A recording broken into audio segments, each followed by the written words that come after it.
Sveiki atvykę į Massey Ferguson vaizdo įrašų seriją How to. Šiame vaizdo įraše sužinosime, kaip naudoti vieno kontūro kelio liniją, kurią galima rasti Vailine Assistant pakete. Vieno kontūro kelio linijos tipas leidžia ūkininkams sukurti ir naudoti vieną kelią per visą lauką, įskaitant posūkius į galus. Pirmiausia, žemėlapio ekrano šoninėme meniu bakstelėkite Create – sukurti. Tada submeniu pasirinkite Create Vailine – sukurti kelio liniją.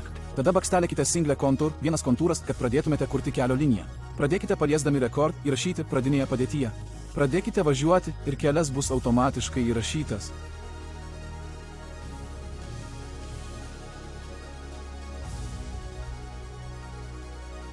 Jei bet kuriuo metu norite sustabdyti įrašymą, tiesiog palieskite pauzę.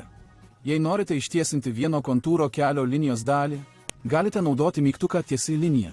Nuvažiuokite iki taško, kuriame norite, kad tiesi linija sustotų, tada spustelėkite mygtuką Resume tęsti.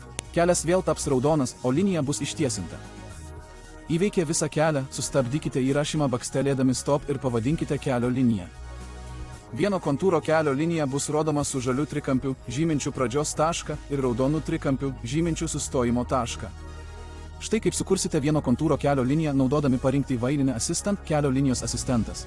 Dabar jūsų eilė pabandyti tai padaryti.